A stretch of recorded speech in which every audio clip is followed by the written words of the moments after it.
At its peak, the British Empire ruled over a quarter of the world's land and people, from the Americas to Africa, from India to Australia. The sun truly never set on this empire. But how did a small island nation in Europe build the largest empire in history?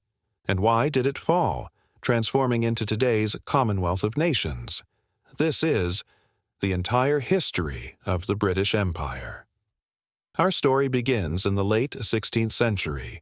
Britain, then a relatively small kingdom, was not the global power we imagine today. Spain and Portugal dominated overseas exploration, fueled by riches from the Americas. But Britain was eager to catch up. Adventurers like Sir Francis Drake and Sir Walter Raleigh sailed across the oceans, raiding Spanish ships and establishing early colonies. In 1607, Jamestown was founded in Virginia, the first permanent English settlement in North America. Slowly but surely, Britain began to carve out a place in the New World Order. By the 17th and 18th centuries, Britain realized that trade was power.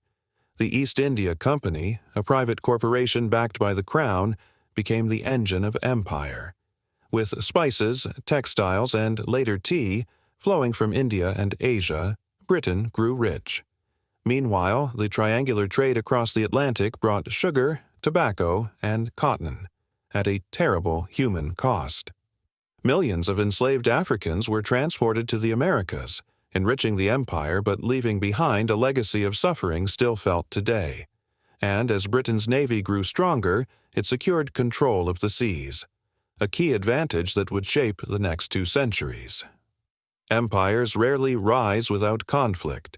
Britain's first big test came in the mid-18th century with the 7 Years' War, 1756 to 1763. Fought across Europe, the Americas, and Asia, it was truly the First World War. The result? Britain emerged victorious, taking Canada from France and gaining dominance in India. This was the turning point. Britain was no longer a regional power. It was on the road to becoming a global empire. But victory came at a cost. In North America, 13 colonies grew restless under British taxes and policies. The cry of "no taxation without representation" sparked the American Revolution in 1775. Despite Britain's powerful army and navy, the colonies, with French help, won independence in 1783, giving birth to the United States. Many thought this would be the empire's downfall, but instead, Britain turned its focus elsewhere, especially to Asia, Africa, and the Pacific. If the empire had a heart, it was India. After the fall of the Mughal Empire, Britain expanded its control through the East India Company until the British Crown took direct rule in 1858 following the Indian Rebellion.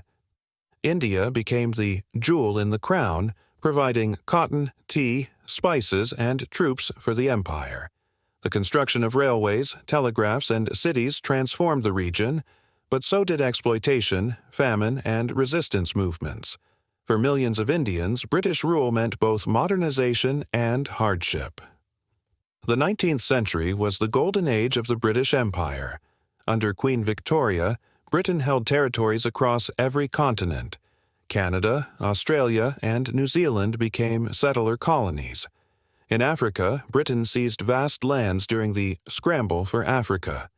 Egypt, South Africa, Nigeria, Kenya, all came under British rule. The empire was so vast that people said, "The sun never sets on the British Empire." And indeed, somewhere across the globe, a British flag was always flying. But no empire lasts forever. By the early 20th century, cracks were showing. In Ireland, calls for independence grew louder. In India, figures like Mahatma Gandhi pushed for self-rule. In Africa, resentment brewed against colonial exploitation. Then came World War I. Millions of colonial troops fought for Britain, hoping for freedom in return. Instead, many found disappointment, fueling nationalist movements worldwide. The empire survived the war, but its foundations were weakened. World War II was the breaking point. Britain stood strong against Nazi Germany, but the cost was immense. Economically drained, Britain could no longer hold its empire together. In 1947, India, the jewel in the crown, achieved independence, soon followed by Pakistan. This triggered a wave of decolonization across Asia, the Middle East, Africa, and the Caribbean. By the 1960s and 70s, most colonies had gained independence. The age of empire was over. But the story didn't end with collapse. Instead, many former colonies chose to remain linked through the Commonwealth of Nations, a voluntary association of over 50 countries today, including Canada, Australia, India, South Africa, and more. While the empire's legacy is debated, remembered for both innovation and oppression, its cultural, political, and linguistic influence is undeniable. English became a global language.